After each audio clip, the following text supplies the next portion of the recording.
मेरे भाभी के सुंदर होने से मैं जलने लगी। मेरा नाम प्रिया है। मैं बहुत खुश थी कि मेरी शादी रवि से होने वाली है। शादी घर वालों की मर्जी से ही तय हुई है। मेरे भैया की शादी अभी 1 साल पहले ही हुई है। मेरी भाभी का नाम रचना है। मेरी भाभी बहुत सुंदर है, साथ ही बहुत हंसमुख है। हंसना और बातें करना उन्हें पसंद है। जब से भाभी घर आई हैं, घर में एक अलग ही माहौल रहता है। मेरी भाभी से मेरी अच्छी बनती है, लेकिन एक बात की वजह से मुझे नहीं पता था कि मेरी सोच इतनी बदल जाएगी। एक दिन रवि जब घर आया था, तब मैं भाभी और रवि के साथ एक कमरे में थी। हम लोग बैठे ऐसे ही बातें कर रहे थे, जैसे कि मैंने पहले ही बताया कि मेरी भाभी बहुत बातें और मजाक करती हैं। ऐसे ही बातों बातों में उन्होंने रवि से कह दिया कि आपने भी क्या देखकर इसे पसंद कर लिया। आपका दिमाग तो सही है, अभी भी मौका है, आप बच सकते हो। शादी से अभी हुई नहीं है। इतना भी होता तो शायद मैं बर्दाश्त कर लेती, लेकिन उसके बाद जो रवि ने कहा, उससे मुझे ज़्यादा बुरा लगा। रवि ने कहा कि क्या करूं भाभी, आपकी जैसी सुंदर तो मुझे शायद मिलेगी नहीं, तो अब जो मिली है उसी से कर लेता हूँ। बात मजाक में हो रही थी, लेकिन मुझे वो बात दिल पर लग गई। उस समय मैंने भी बात हंसी में टाल दी, लेकिन मुझे अब वो बातें सोने नहीं दे रही थी।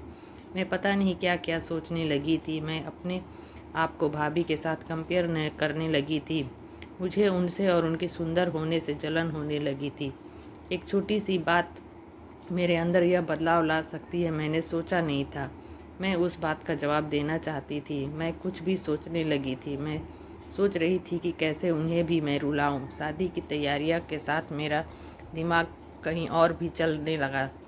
एक दिन भाभी शॉपिंग करने मम्मी के साथ बाहर गई थी। घर में भैया थे। मैंने सोचा कि भैया को कुछ ऐसा कहूँ जिससे इन दोनों के बीच में झगड़ा हो, थोड़ा कहा सुनी हो, भाभी थोड़ी परेशान हो। उस समय मैं बस इतना ही चाहती थी, लेकिन मुझे नहीं पता था कि मेरी उस बात से उन दोनों की ज़िंदगी में जहर घुल जाएगा। भैया भाभी को फ़ोन लगाकर पूछ रहे थे कि कब तक आओगी। भाभी ने कहा बस आ ही रहे हैं। भैया बोले कि पहले भी यही बोला था, अभी भी यही, कब तक आओगी। मैंने उस बात को पकड़ लिया और भैया के फ़ोन रखने के बाद मैंने कहा कि खूबसूरत लड़कियों की बात का कोई भरोसा नहीं होता भैया, पता नहीं क्या क्या छुपाती हैं, क्या झूठ बोलती है। आखिर वो भाई तो मेरे ही थे, उन्होंने भी मेरी बात को पकड़ लिया। पूछा क्यों, क्या बात कर रही हो, तुझे कुछ पता चला है क्या। मैंने जानबूझकर ऐसा दिखाया कि मैं कुछ जानती हूँ और उनसे छुपा रही हूँ। मैंने कहा नहीं, कुछ नहीं, मैं तो बस ऐसे ही बोल रही थी। भैया ने फिर पूछा तो मैंने और ज़्यादा उन्हें परेशान किया। मुझे पता था कि वो जितना परेशान होंगे उतना ही भाभी भी होंगी। मैंने उन्हें ऐसे ही कहा कि भैया मैं क्या बताऊँ, आप खुद समझदार हो। वो बोले क्या मतलब, क्या बोलना चाहती है, ठीक से बता। मैं अब क्या कहती, लेकिन अच्छा हुआ कि उसी समय भाभी और मम्मी वहाँ आ गए और बात टल गई। लेकिन मुझे बहुत खुशी हो रही थी कि मैंने अपना काम कर दिया। भैया उनके आते ही अपने कमरे में चले गए। बस मुझे अब भाभी का वैसा चेहरा देखना था जो मैं देखना चाहती थी। भाभी करीब 1 घंटे बाद जब कमरे से निकली तो उनका चेहरा बयां कर रहा था कि मैंने जो बोला है उसका असर हो रहा है। भैया का भी मुंह उतरा हुआ था। उस दिन से भाभी का बोलना और हंसना कम हो गया था। भाभी का मुंह उतरा रहता था। मैं पता नहीं कैसे इतनी कठोर हो गई कि उनके आंसू से मुझे खुशी मिल रही थी। भैया और भाभी से सब कुछ ठीक नहीं है, इस बात का पता अब हमारे घर में सबको चल गया था। भाभी अब मुझसे भी बात नहीं कर रही थी, लेकिन मुझे बुरा नहीं लग रहा था। एक दिन भैया भाभी से किसी बात पर बिगड़ गए और सबके सामने उन्हें घर से जाने को कहने लगे। मम्मी और पापा ने कहा कि क्या हुआ, क्या बात कर रहा है, ऐसा क्या हुआ, लेकिन वो बोले कुछ नहीं। भाभी को वो बात बहुत बुरी लगी और वो घर जाने के ने लगी। मम्मी से कहा कि शादी सर पर है, ऐसे कहाँ जा रही हो। भैया बोले उसे जाने दो, जाने दो। भाभी मेरी तरफ देख रही थी, लेकिन मुझे ना बुरा लग रहा था ना मैंने उन्हें रोका। भाभी अपने घर चली गई। शादी के में सिर्फ 10 दिन बाकी थे। घर में मम्मी, भैया और पापा को देखकर अब मुझे थोड़ा बुरा लगने लगा था, पर मैं अब कुछ नहीं कह सकती थी, क्या, क्योंकि बात बहुत आगे निकल गई थी। सच बताऊं तो बात इस हद तक चली जाएगी मुझे इसका अंदाज़ा नहीं था। शादी के समय सभी के मुंह उतरे हुए थे और इसका कारण मैं थी, लेकिन यह बात मैं कैसे बता सकती थी। भाभी को मम्मी ने फ़ोन किया, लेकिन वह नहीं आई। घर का माहौल ही बदल गया। भैया से सभी पूछ रहे थे कि ऐसा क्या हुआ, लेकिन वो भी कुछ नहीं बता रहे थे। घर की रौनक ही चली गई थी। शादी को 1 दिन बचा था और भाभी अचानक ही वापस आ गई। भाभी को देखकर मम्मी खुश थी। मैं अभी भी भाभी से बात नहीं कर रही थी। सोच रही थी कि किस मुंह से बात करूं। मेरी वजह से भाभी इतना परेशान हुई।